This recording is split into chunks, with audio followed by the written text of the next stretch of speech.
Hello boys, welcome back to another session of video tutorials, and this session is meant for class 11th biology students, and this is meant for 21st August 2021. As you were all busy with your webinar, we could not handle the live class, hence this video class. So we were to start next chapter, fresh chapter, cell, the unit of life. And of course, this chapter is very familiar to you as you have already studied and knew some of the concepts of this chapter. In class 11th, we are going to build up upon those concepts that you know already. So in introduction, you know, cell is the fundamental, structural and functional unit of all living organisms. Without cell, there cannot be tissue. Without tissue, there cannot be organs. Without organs, no organ systems. Without organ systems, no organism. So, if a living organism is to exist, the most fundamental one that is to be present in our body is cell. That's why we say it is a fundamental unit. And it is structural. When you refer to structure, it means size and shape. So size and shape of the cell will decide size and shape of the tissue, so as organ, and so as organ systems. Also, it goes without saying that structure will decide the function. What type of duty that a tissue, that an organ, that a system is to be performing will be decided by size and shape. Hence, there is a correlation between structure and function. So, since the cell is doing all these three things, that is fundamental, structural and functional unit of all living organisms. And we must be thankful to these two gentlemen, Robert Hooke. So, first discovered the cell, and he could observe the cork cells in the dry piece of wood, and so he is credited with discovering the cell for the first time. And next one, Anthony van Leeuwenhoek first observed and described a live cell. Now here see Robert Hooke observed dead cell, okay, dry cell, whereas Anton van Leeuwenhoek observed live cell.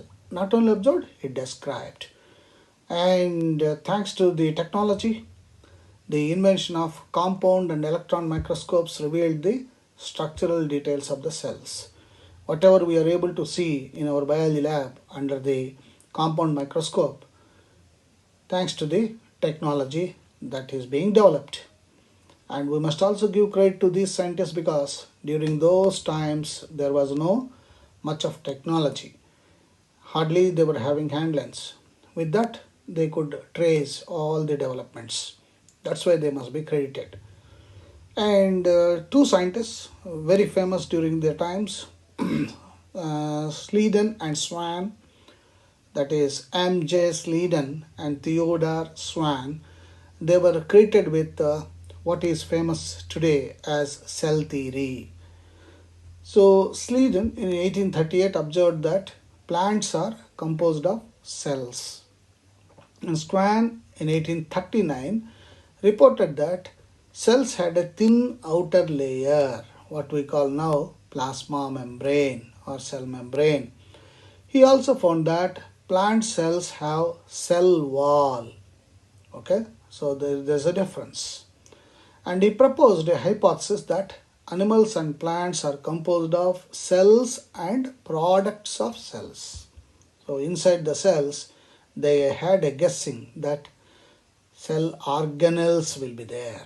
So cell organelles will make the cell. Like cell organelles, like plasma membrane itself is a cell organelle, mitochondria, plastids, ribosomes, nucleic acids like DNA and RNA, all these are cell organelles. They together make a cell. And Rudolf Virchow in 1855 explained that cells divided and new cells are formed from pre-existing cells. Omnis cellula, e cellula. That means if there is to be cell or to be tissue, first there must be cell. Fundamental cell must be there. Original cell must be there. Ancestral cell must be there. From that cell, because of cell division, new cells will arise. So this is what Rudolf Virchow told us. And statements of cell theory: all living organisms are composed of cells and cell organelles. And all cells arise from pre-existing cells. Omnis cellula, e cellula. And what else they contain?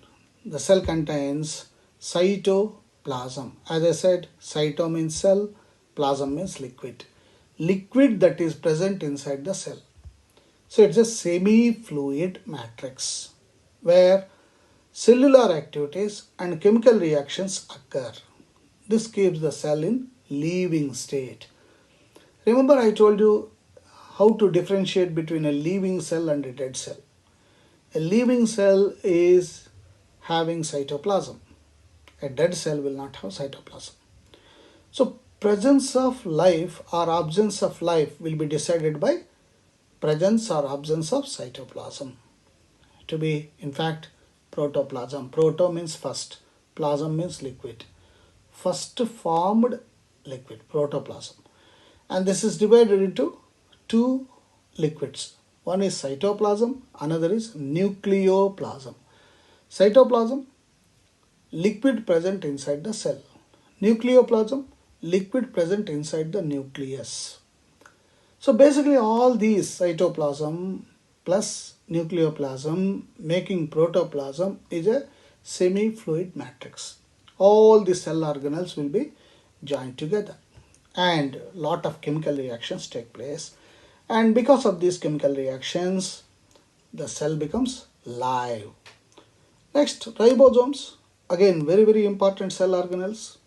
They are responsible for protein synthesis. Without ribosomes, no protein synthesis, no proteins in the cell.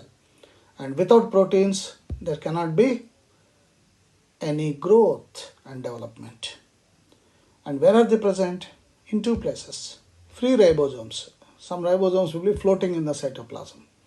And some will be on top of one tube-like structure called ER, endoplasmic reticulum.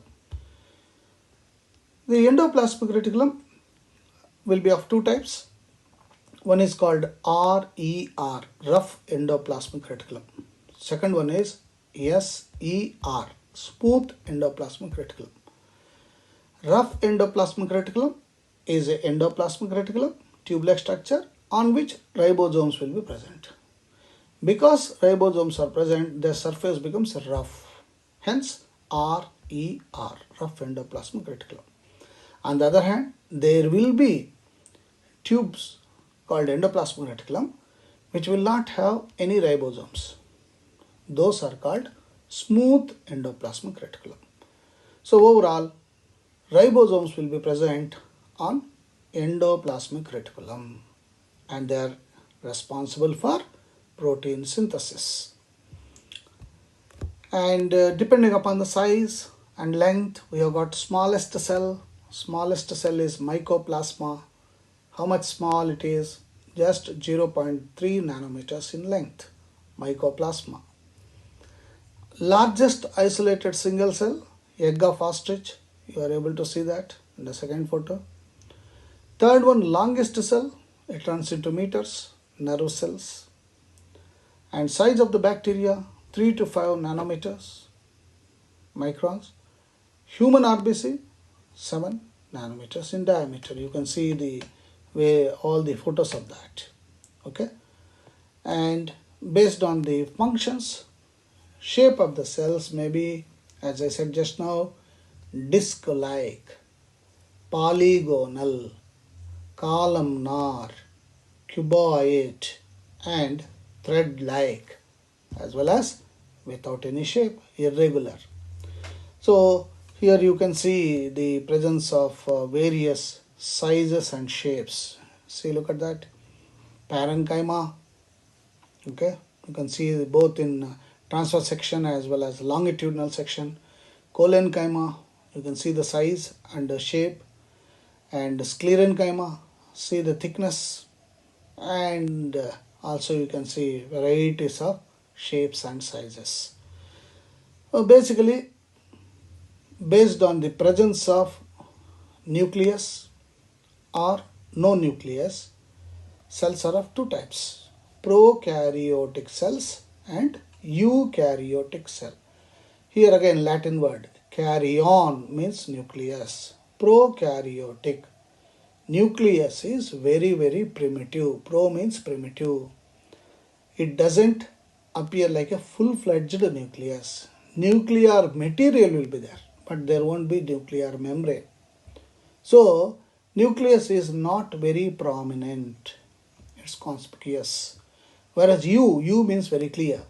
What is very clear? Karyon nucleus. Hence eukaryotic cells are those cells in which nucleus is very clear. Now we come to prokaryotic cells, those cells that do not have prominent nucleus, and they have no membrane bound nucleus as well as organelles. So there won't be any outer membranes. So under prokaryotic we have bacteria, blue-green algae, mycoplasma. You can see just now we are talking smallest cells. PPLO, normally we will ask you expansion of this PPLO. P for pleuro, another P for pneumonia, L for like, O for organisms. Pleuro, pneumonia, like organisms, PPLO. They are generally smaller and multiply more rapidly than the eukaryotic cells. They vary in shape and size. So how much they vary? Bacteria has four basic shapes. As all of you, rod-like shape, bacillus, as you are seeing in the picture. Some are spherical, round, coccus. And third one, comma shape. You know that English grammar, comma shaped, vibrio. And some are like springs, as you are seeing in the photo. They are called spirillum. So we have four types of bacteria based on the shape. Rod-like bacteria are called bacillus. Spherical-shaped bacteria are called coccus. Comma-shaped bacteria is called vibrio. And spiral-shaped one is called spirillum. And when we see under electron microscope, we will be seeing all the parts that are there in a bacterial. So what I request you is draw the diagram and label it and try to understand the significance of each label. Like one, cell envelope or plasma membrane.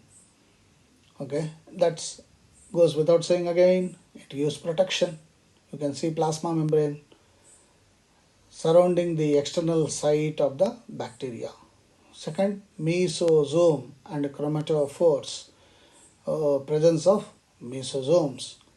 Third one, nucleoid. See, there is no nucleus. There is nucleus-like thing and without any nuclear membrane. So it's called nucleoid. So basically DNA material. Fourth, flagella. You see, surrounding that hair-like structures are there. And out of that, one will be like a whip, that's called flagellum. But it is meant for both defense and offense. Then pili and fimbriae. Now you can see hair-like structures, pili. Again, they are meant for locomotion. And ribosomes, just now I said, help in protein synthesis. And inclusion bodies, whatever small organelles are there, they are all called inclusion bodies. So going ahead, I think prokaryotic cell envelope, it is chemically complex protective covering. It is made up of three layers. The outer one is the glycocalyx, second one is cell wall, and third one is plasma membrane. So cell envelope is made up of three layers. So glycocalyx, cell wall, plasma membrane. And in turn, glycocalyx, it's an outermost layer. Its composition and thickness vary in different bacteria. It may be slime layer, loose sheath, or a capsule, thick and tough, depending upon the type of bacteria. Second one, cell wall. It's a middle layer, seen in all prokaryotes. It gives shape to the cell and provides a structural support to prevent the bacterium from bursting or collapsing. And then the third one, plasma membrane. It's the innermost layer, as you are able to see, that green color one. It is semi-permeable in nature and interacts with outside. And this structure, it is structurally similar to that of the membrane that is present in eukaryotes. So the basically cell envelope, based on the types of cell envelopes and response, there are two types of bacteria: gram positive, gram negative bacteria. Gram positive, they take up and retain the stain. Stain means color. So if the bacteria absorbs the color that we are putting in the form of stain, then it is called gram positive. And on the other hand, in spite of we putting the stain, coloring substance, if the bacteria doesn't absorb that, then we say gram negative. Like you are seeing here, E. coli is gram